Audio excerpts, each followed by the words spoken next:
I have to start with, when you look at the odds, these are updated odds, courtesy of FanDuel. You have Oklahoma City right now.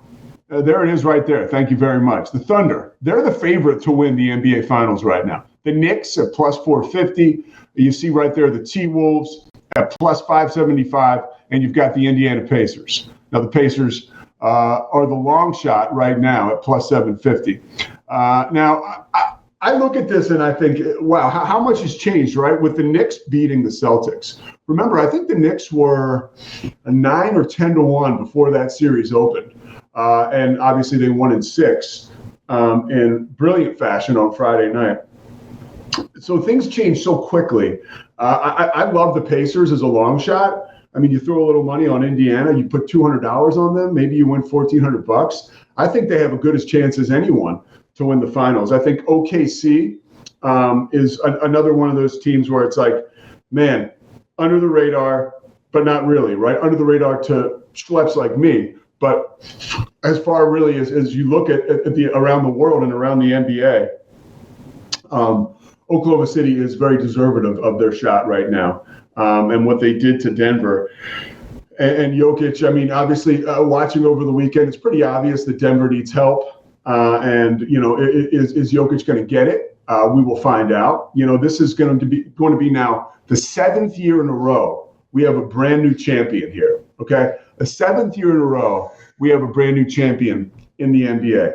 And my thoughts about this are, look, we talk about what is going on here with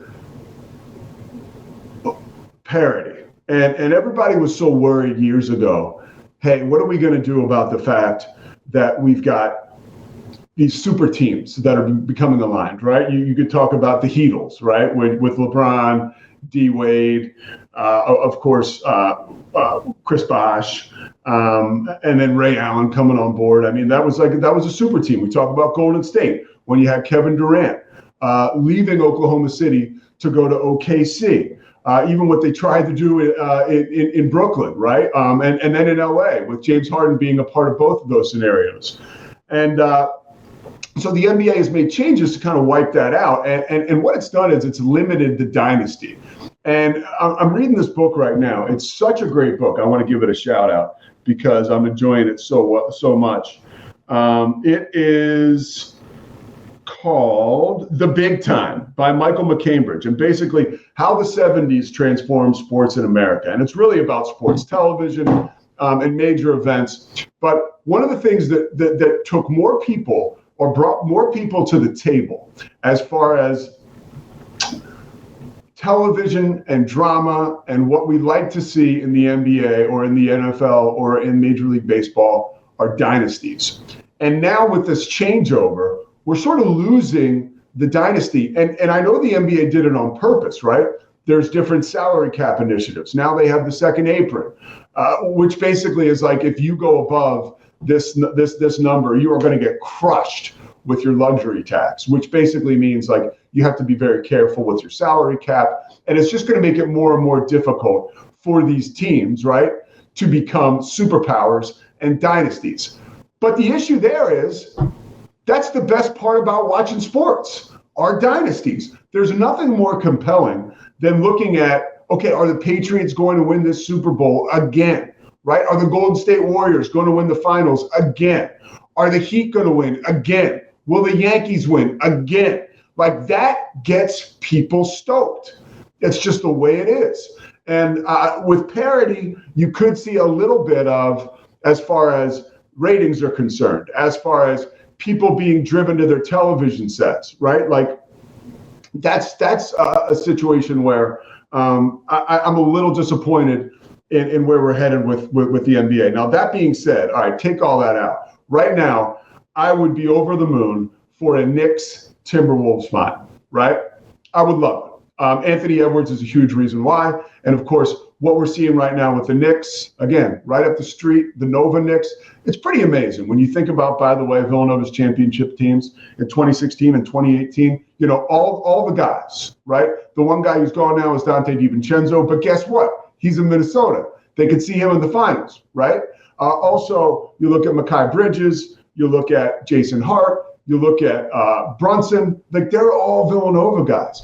There was some NBA pundit, and his name escapes me, but I remember at the time I agreed with him, like, to make it like totally transparent. But there was talk that Villanova didn't have one guy on those 2 championship teams in 3 years that was going to be an impact NBA player, and now they've got a core that's guiding a team to the NBA finals. Like, that's amazing what's happening. And oh, by the way, the Pope is involved now. So, like, you really got to look out for the Knicks. There's something special happening. And that game on Friday was just unbelievable. So a lot going on. And the one thing I want to say about I think Oklahoma City will win it. Will win the championship. I believe that and that's strictly because of defense, right? They had the best defense in the NBA during the regular season. They are locked in again. They have the best defense in the playoffs.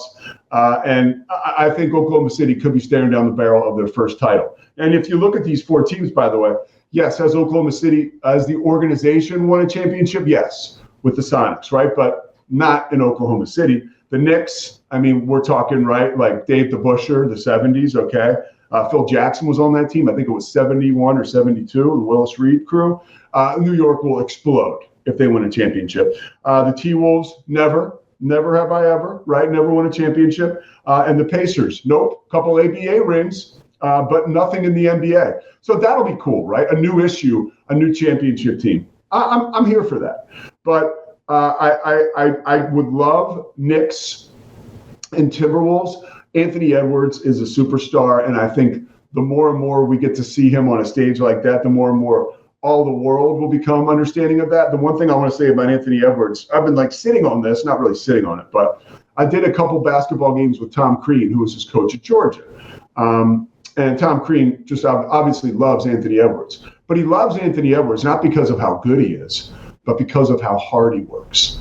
Like, Tom Crean, and this was, I did a couple games with him. At this point in time, Anthony Edwards this is last year, so he was a megawatt star. But not last year, but the year before that, a megawatt star. And I remember Crean telling me, hey, dude, we were doing a game at North Texas. And at the time, Grant McCaslin was the head coach.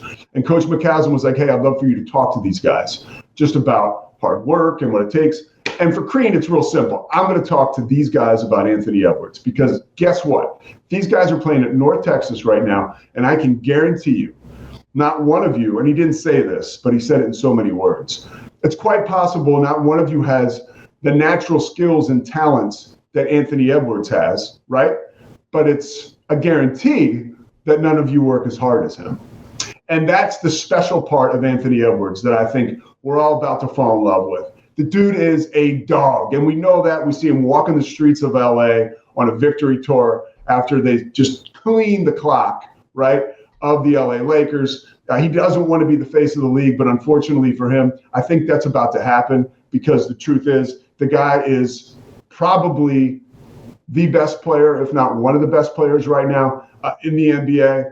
And it's a lot of fun. It's a lot of fun watching him play.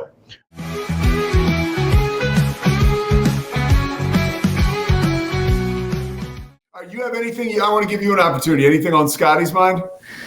Man, I just I was thinking as you were talking about the NBA kind of situation going into this week.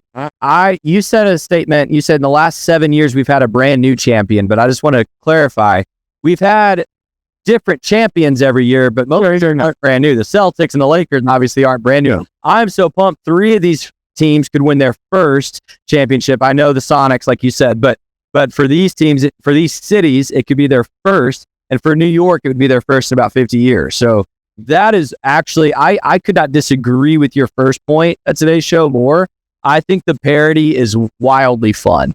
I'm kind of glad we're not dealing with Golden State again in a dynasty or the Lakers. Like, I'm kind of hyped. I'm kind of hyped about this. I'm kind of excited. And I think the area where I agree with you is I also want it to be, I think the most fun series would be T-Wolves Knicks.